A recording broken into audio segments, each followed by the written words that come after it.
All right, so in the last video, we were talking about galvanic cells and how they can be combined together to be batteries.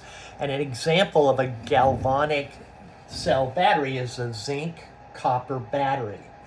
Now, we had said, what does a battery do? It's going to store electrons, right?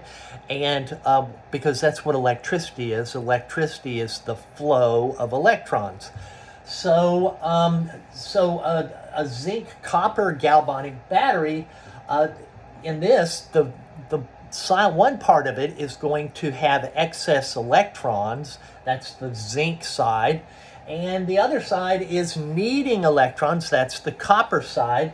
And so the zinc side releases electrons, which then can flow to the copper side.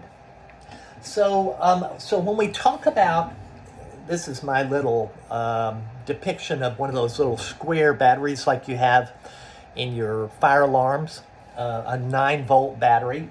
So in a 9-volt battery, there's the two different tops to it, right? One side, one part sort of sticks up, and I don't know, they look kind of differently. And one of them is the source of electrons, the negative side, and the other is the receiver, the side that is needing electrons. And so we have voltage. I wrote it up there. I said 9-volt batteries. What the heck is voltage?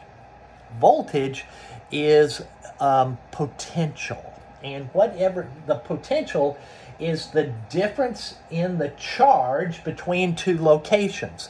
And what are the two locations? The negative pole and the positive pole. We're going to call these the anode and the cathode. And if you need to remember which one is negative and which one is positive, you think of the T in the cathode, the C-A-T, cat, cathode. That T is the positive side. So the anode gives up the electrons and they flow to the cathode. So if we have a wire connecting these things together, we said we can flow the electrons from the anode to the cathode. Now, the whole point of that is to do work. So along the wire path, we're going to have something like a light. And the light is going to be a resistor. That's what we would refer to it as. And why is that? It's because it's going to slow the flow of electrons. So how do you make it flow? Well, you connect the switch. So if the wire isn't fully connected, no electrons are going to flow, right?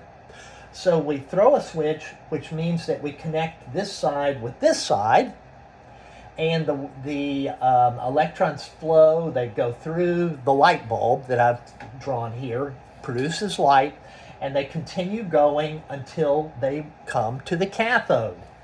And so we have a resistor, which is the light, which is slowing the flow of electrons.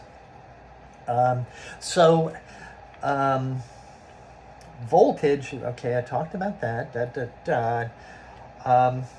Okay, so we have this battery. We have this battery here, and if you were to look at, like, you might, I know we often, all the time, we see these kind of batteries, but in your TV remote, or especially if you think about your TV remote, you might have AA, or in some cases, it's AAA batteries. Now, what's interesting is in both of these, or even C cell or D cells, the great big ones, So whether it's AAA, AA, the C's and the D's, these are the common batteries that we see. In every case, they're going to have 1.5 volts. Now, that is the difference between the anode and the cathode, right? That is the potential difference. Now, so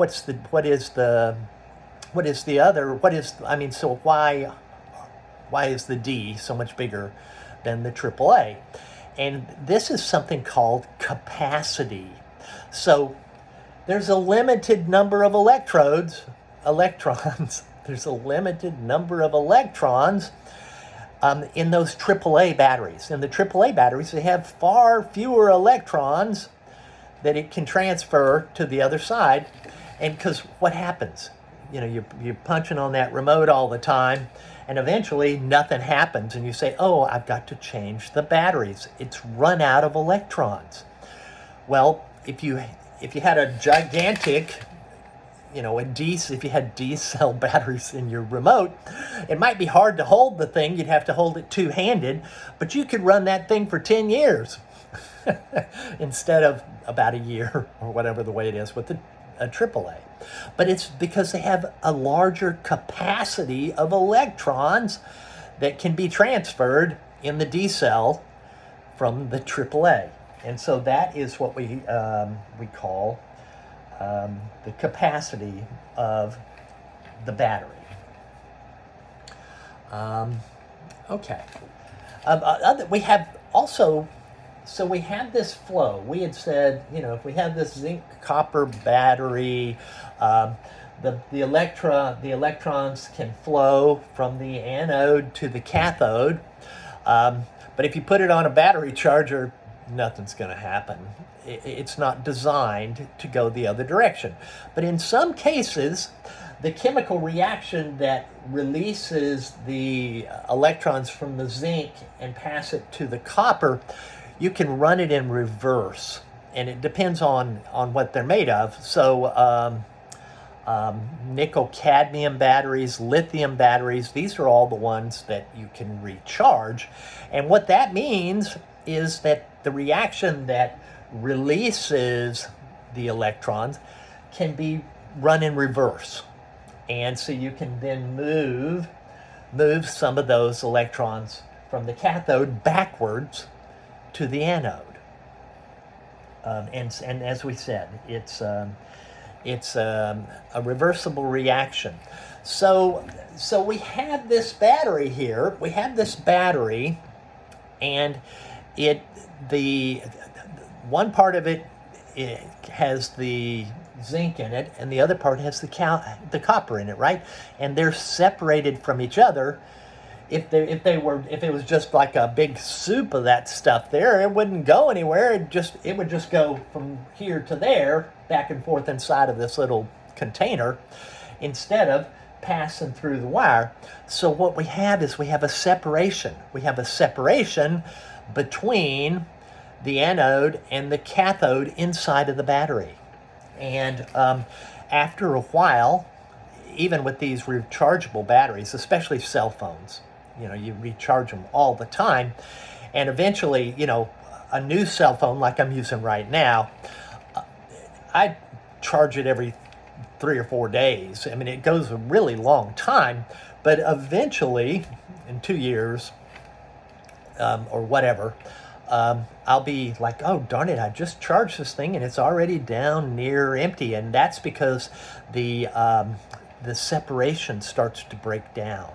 So the separator is what is inside of the battery that keeps the anode material separate from the cathode. Now, if we're talking about a rechargeable battery, like a nickel cadmium rechargeable battery, one side, the anode side has, with the nickel, and the cathode side with the cadmium, they're separated by this separator. All right, I'm going to stop. I've gone really long.